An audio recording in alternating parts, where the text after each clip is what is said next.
everybody, I'm here today to show you how you can create some fun shaped cards with your larger dies.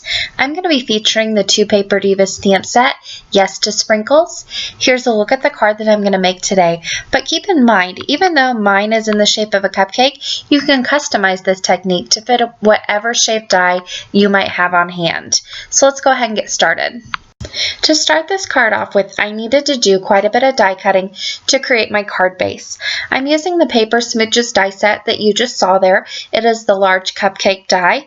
And with this die, I can run it through with 2 pieces of cardstock. It will cut through 2 at one time. So for the top or the frosting, I needed to cut 5 pieces from plain white cardstock. So I will run that through. And then also on this, I can fit on my card base both pieces that I need. So I went ahead and started running through my liner of the cupcake, and I needed 4 white pieces from that, and then I also needed 1 craft piece from this. So I have 5 pieces of each, 5 all white with the frosting, and then 4 white with the liner, 1 piece of craft. And you can see why this will be in just a moment. So I'm going to start assembling my card base now. I want my card base to be very nice and sturdy when it stands up, so I'm going to double everything up. That's why I cut 4 liners out, so I can go ahead and smear some Tombow Mono multi-glue on the back of 1 piece, and then I will lay the other piece, the liner there, on top of it and match it up just perfect, and then press it together to make it a double layer. Now I put some double-sided adhesive on the top of my liner, and I'm just going to line my frosting up the way I want it and press that down. Now to make sure that my front and back panel of my card base are even, I need to go ahead and do my next step very carefully. So I put double-sided adhesive on the back of this. I'm going to peel off the backing now, and then I want to line this up with the liner that I've already placed on top of, or with my frosting there. So I'm going to line that up, and I want to make sure it's perfect, and then I'll hold that in place nice and secure with my fingers, line up my cupcake frosting. Again, you want to be as perfect as possible here, and then I'll press that down, and now I've got my front and back panel of my card are completely even, and they'll go together perfectly. Now I wanted my card to look a little bit more finished. You don't have to do this next step if you don't mind the liner being seen on the inside. However, I want it to look a little bit more finished off here. So what I'm doing is I'm taking that same glue, and I'm using the broad end on this just so I can spread out a really nice thin layer, because you don't need a lot, and I didn't want a lot squishing out here.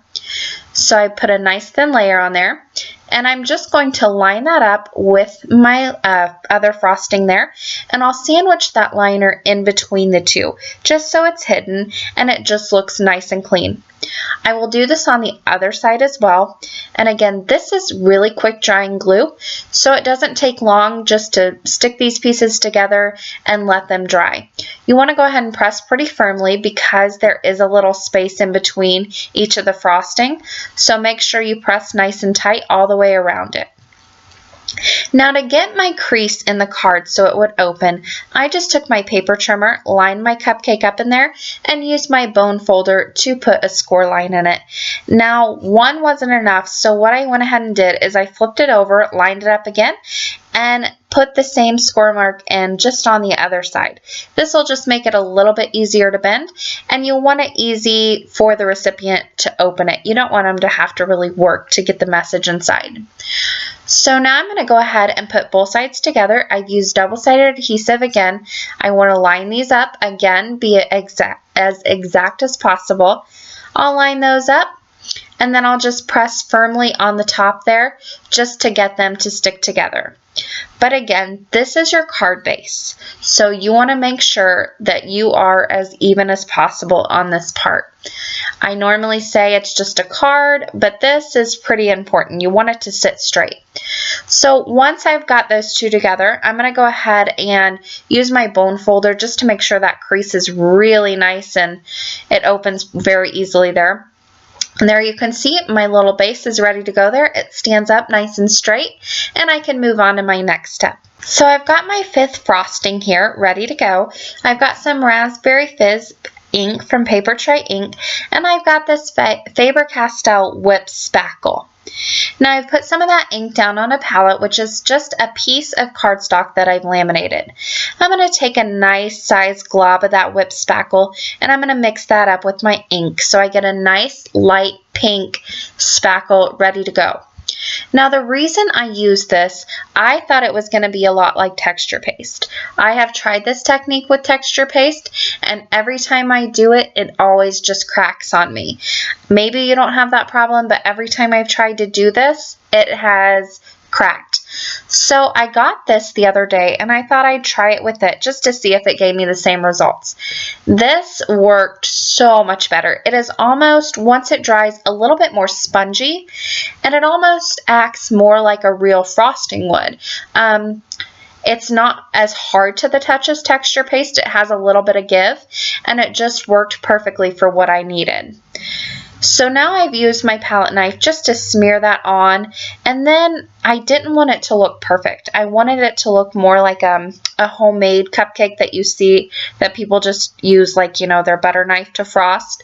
So what I've done is I've taken my palette knife and I'm just kind of placing it down and pulling it up just to make little texture marks in it and make it look really messy and homemade, which I love. So I'll just make sure that all the edges are covered up there. I don't want any of my white showing through. And then I'm going to take my finger and run it along just so I don't have any jagged edges poking out. Now I wanted to add some sugar to the top of my cupcake. So I've got this Distress glitter. It's the clear rock candy, and I am sprinkling it all over the top of my cupcake. Now, I wasn't sure if this was in there very well or not, so what I did was I dumped the entire jar out, flipped it over, and pressed it into the glitter. And there I knew it was nice and embedded in that spackle. Now I wanted to see if this would work like texture paste also, and it did.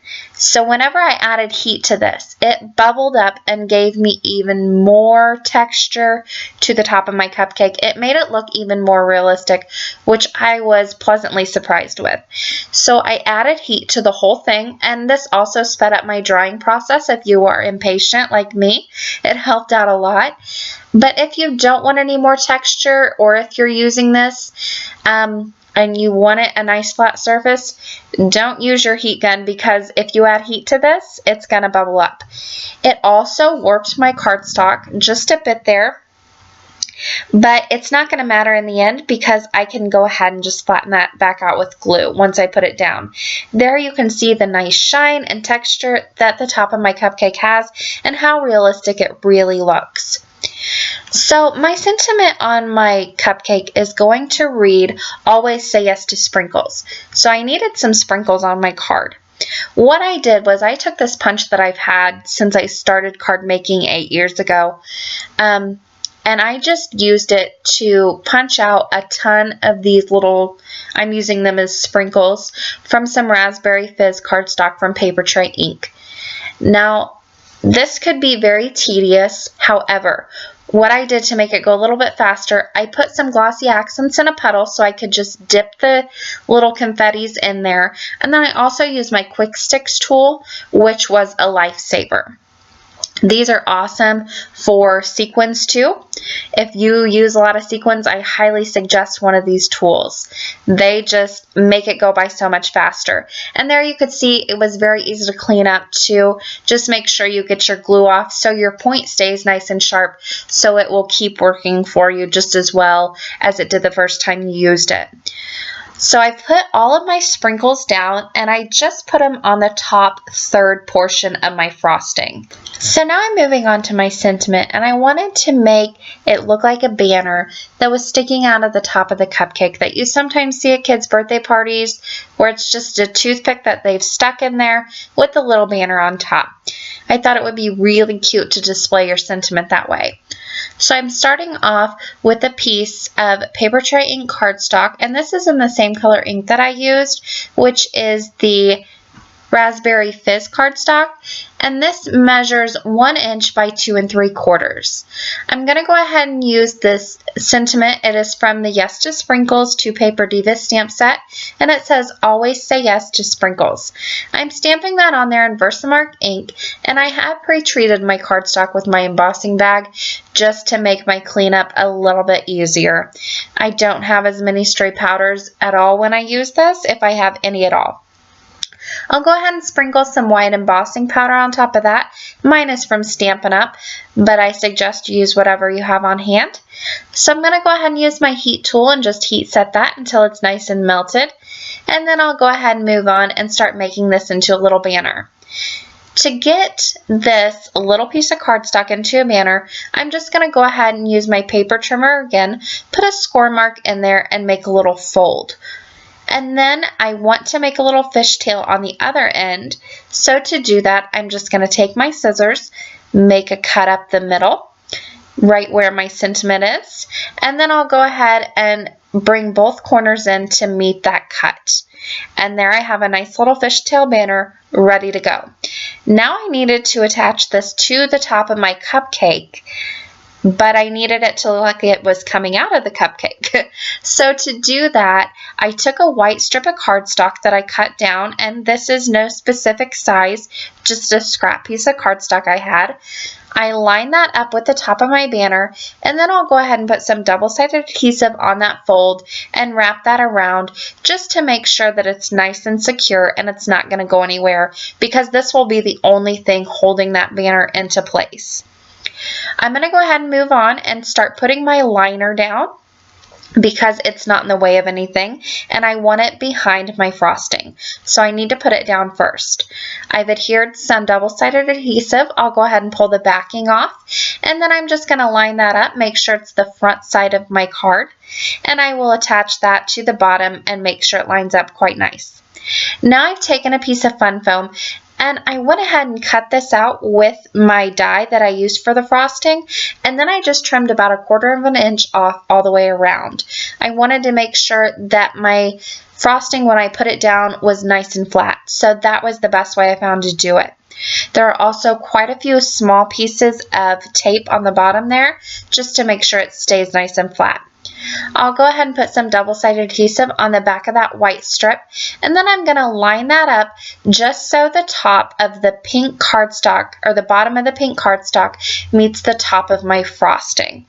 I'll go ahead and start peeling the backing off of the tape on the fun foam, and that takes a little bit of time because, like I said, there's very small pieces on there, so it lays nice and flat. And then I will line this up with my frosting, that is my card base, and I will just adhere that down. And that finishes off the card. Now remember, you can try this with any large die you can have, so really your imagination is the limit. I hope you all enjoyed the video and the card, and I hope you'll pull out your dies and make a shape card yourself. I'll leave you all with just a few pictures.